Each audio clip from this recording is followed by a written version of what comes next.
Hello my crafting friends. I am very excited today because Knitcrate is giving me an opportunity to earn a commission by promoting their subscription boxes.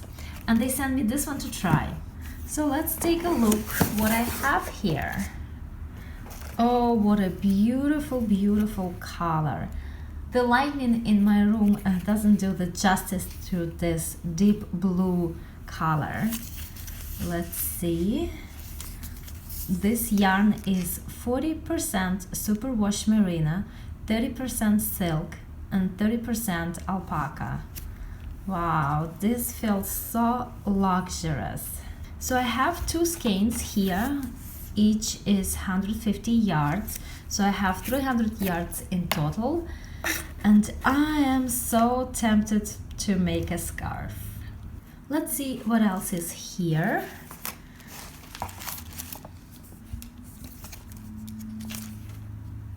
A book with some knit and crochet patterns.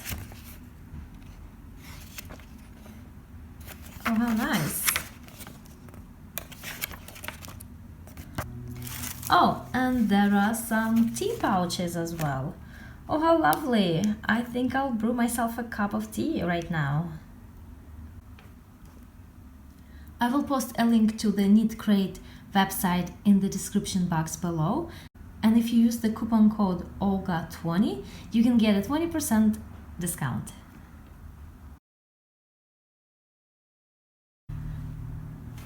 I am so excited to start working on my project.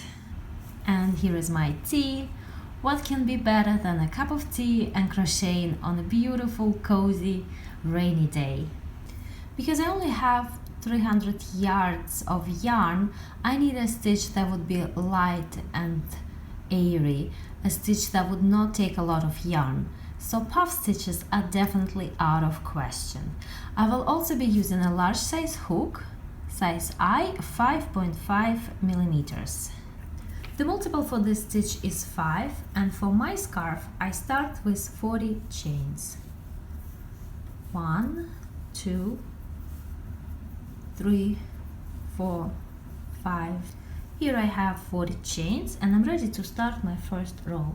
Into the first chain from the hook I will make my first double crochet. We never count the chain on the hook, we always start counting from the next chain. 1, 2, 3, 4. So over here I make a double crochet. Next I make 4 chains. 1, 2, 3, 4. I now skip 4 chains, 1, 2, 3, 4, and I make a double crochet into the next 5th chain. Now again 4 chains, 1, 2, 3, 4. I skip 4 chains, 1, 2, 3, 4, and I make a double crochet into the next chain. And I continue crocheting this way until the end of this row. Here I am at the end of the row. I have 1 chain left and I make 1 more double crochet into that last chain. So this is what my first row looks like, and over here in the beginning these 3 chains count as my first double crochet, and then I have a second double crochet. So it's in the beginning of the row, and at the end of the row I also have 2 double crochets. So my sides, both of my sides match. I start my row 2 with 3 chains in turn, and these 3 chains will count as my first double crochet. Now into the next double crochet I make a double crochet, 1 chain, and another double crochet. Now I will be working into this next double crochet. I make a double crochet, 1 chain, another double crochet into the same double crochet, 1 more chain, and 1 more double crochet. So basically over here into this double crochet I work 3 double crochets separated by 1 chain. And now I continue crocheting this way. Into the next double crochet again, I make a double crochet, one chain, a double crochet, one chain, and one more double crochet. And I continue crocheting this way until the end of this row. Here I am at the end of the row and I have 2 double crochets left.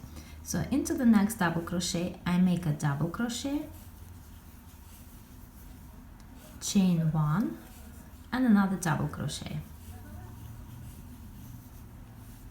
So I don't make a full shell like the way I had over here, but only 2 double crochets separated by 1 chain.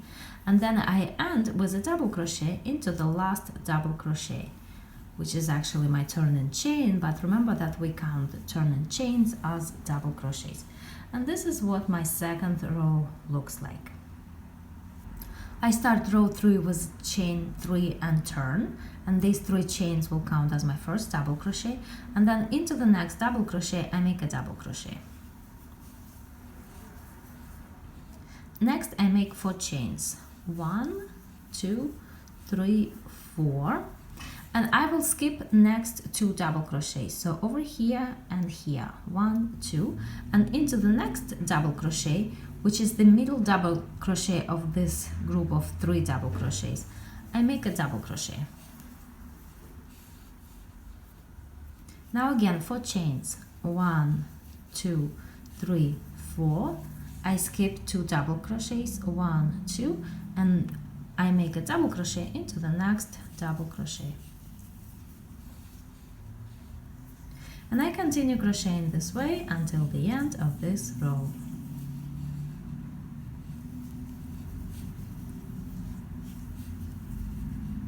Here I am at the end of the row, and just like before I will skip 2 double crochets, 1, 2, and I make a double crochet into the next double crochet, and I finish with a double crochet into the last double crochet, which is again is a turn and chain, but we count turn and chains as double crochets, and this is what it looks like. And from this point all I need to do is to repeat rows 2 and 3 for the pattern. Here I repeated the pattern several times and you can see what it looks like. This is a simple stitch, yet it looks very pretty, and again the lighting in my room doesn't do the justice to the beautiful deep color of this to be scarf, but once it's finished I will try to take pictures in the daylight so you can see how beautiful it is.